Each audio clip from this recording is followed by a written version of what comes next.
Salut à tous, c'est Franck CJP pour le nouvel épisode de Musique Historique. Aujourd'hui, on va vous parler du rock progressif.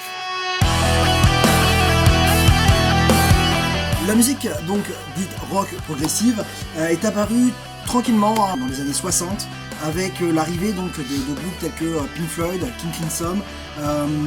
En France, elle va plutôt être amenée par des artistes un peu comme Jean-Michel Jarre, mais on s'éloigne un tout petit peu du courant rock progressif.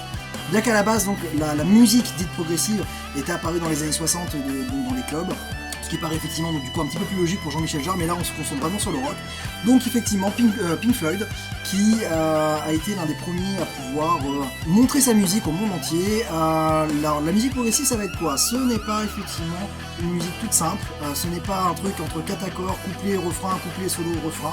Le terme progressif amène justement une progression donc, dans la chanson. Leur objectif était clairement de ne pas rentrer dans les standards au niveau temps, au niveau limitation dans la musique. Ils n'avaient clairement pas peur d'aller chercher des instruments qui venaient de d'autres milieux, comme la flûte traversière, ou même des instruments totalement exotiques, et d'aller faire des morceaux qui pouvaient durer plus de 10 minutes, sans avoir peur de ne pas passer à la radio. Ce n'était clairement pas leur objectif. Leur objectif était vraiment une recherche musicale. En France, l'un des plus gros groupes progressifs est justement Magma, qui a inventé donc son propre courant de rock progressif qu'on appelle le Zeul. C'est un terme assez particulier, mais qui vient justement du fait que Magma créait son propre langage. Et on peut dire que c'est quand même un énorme précurseur du rock progressif, effectivement par le biais du Zeul, vu que c'est un style de musique qu'on va trouver partout dans le monde, notamment au Japon, où Magma a une carrière assez énorme sur plusieurs années et qui a encore donc pas mal de personnes qui sont fans et qui continuent de jouer ce style de musique.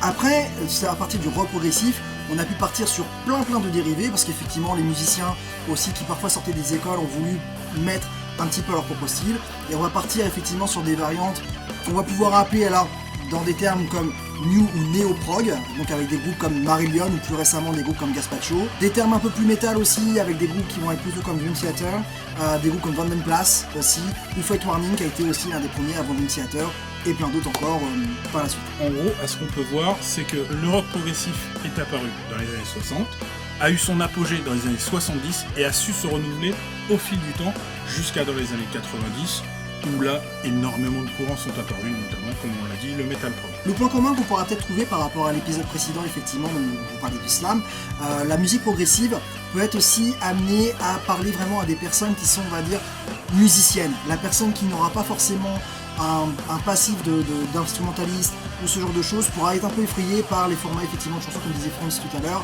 où parfois on va être sur du 13, 15 voire 20 minutes pour certaines chansons. Donc effectivement ça peut être une musique assez élitiste, on va dire, mais qui va aussi pouvoir être écoutée par plein de personnes. Effectivement, si on parle de prog, tout le monde va pouvoir nous parler effectivement de Genesis ou de Pink Floyd, sans forcément tomber après dans les trucs vraiment beaucoup plus obscurs et beaucoup plus précis. Ce qu'il faut voir aussi, c'est que dans le rock progressif, certains de ces musiciens-là venaient aussi du milieu jazz, puisque, comme on l'a dit, c'est assez élitiste. Donc des musiciens très pointilleux, très particuliers, qui ont une recherche de la musique différente des autres. D'ailleurs, à la base, je vous en ai parlé au tout début, effectivement, le courant progressif vient à la base de tout ce qui est la musique house, donc la musique qu'on pouvait trouver dans tout ce qui était les boîtes de nuit. Des DJ ont commencé un tout petit peu plus à mettre leur nez dedans et à faire justement cette espèce de progression en prenant un sample et en faisant évoluer petit à petit lors des soirées, ce qui va au fur et à mesure donc dans les années 90 devenir de la acid trance, où là c'est vraiment très particulier, mais c'est aussi effectivement, on va dire, un petit cousin de la musique progressive. J'espère que cet épisode de Musique Historique vous a plu. On vous dit à la prochaine. Tenez-vous bien. Prenez soin de vous.